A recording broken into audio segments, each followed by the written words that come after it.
Ouais, enfin, ce qu'on cherche, c'est l'aventure humaine. Voilà.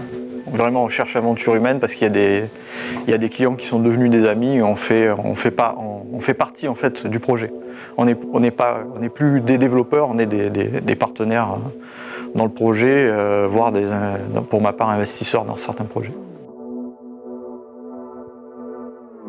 Alors, je m'appelle Chris Clavel, je suis digital entrepreneur et business angel à mes heures. Je suis fondateur de Bacana Digital Consulting qui est présent sur la Principauté de Monaco depuis 7 ans. Principalement, ce qu'on amène aux clients, c'est 25 ans d'expérience du web. Ce que les gens viennent chercher chez nous, c'est une vision, des choses qu'ils ne voient pas, des problèmes qu'ils ont et auxquels on peut rapidement trouver des solutions ou en inventer une. Donc soit on devient partenaire par la suite, c'est ce que nous cherchons en fait, on cherche des relations long terme, soit le client peut voler de ses propres ailes et faire appel à nous sporadiquement.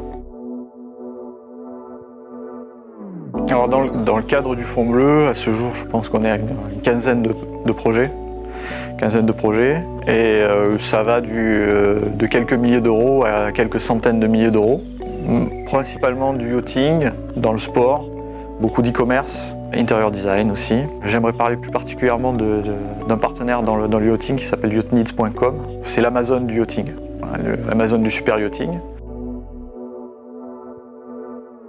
C'était un projet complexe avec des difficultés qui sont apparues au cours du développement, auxquelles on a trouvé des solutions. On a fait le bêta testing au mois de novembre et c'est sorti live sur le marché méditerranéen et nord-américain en janvier. Et là, on est passé sur la phase de marketing. Donc on fait 360 degrés, c'est on imagine, on développe et on maintient.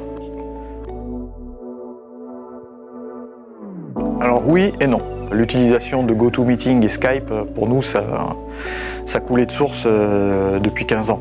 Par contre, le fait intéressant, c'est que je me rappelle qu'il n'y a pas si longtemps que ça, donc il y a 2 ans, je faisais des séminaires en principauté où je devais m'échiner pour expliquer aux entrepreneurs et aux commerçants qu'il était important d'avoir un site web, qu'il était important d'être présent sur les réseaux sociaux, qu'il était important d'être trouvé sur Google. Alors ça paraît complètement incongru aujourd'hui, mais il y a 2 ans, c'était pas le cas. Et donc la pandémie, quelque part, elle a favorisé cette évangélisation. Et il a fallu ça pour le réaliser. Ce que j'apprécie dans la principauté de Monaco, enfin moi j'aime bien les dictons. Et il y a un dicton chinois qui dit que quand il y a le vent du changement qui souffle, il y a ceux qui montent des murs et ceux qui construisent des moulins à vent.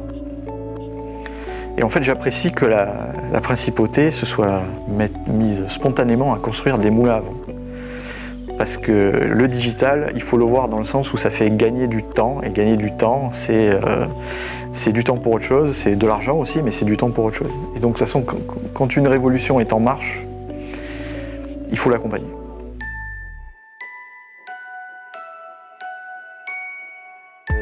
Le temps n'a pas de prix sur le numérique, c'est un mouvement perpétuel. Pour un entrepreneur comme moi, qui ne tient pas en place, le numérique, ça ne s'arrête jamais. Alors comment je me vois dans 5 ans? Là, on est une petite entreprise de 7 employés, peut-être qu'on sera, j'espère, 14, et qu'on sera en train de travailler sur le développement de l'e-commerce avec paiement, avec des crypto-actifs monégasque sur reconnaissance faciale dans le métaverse.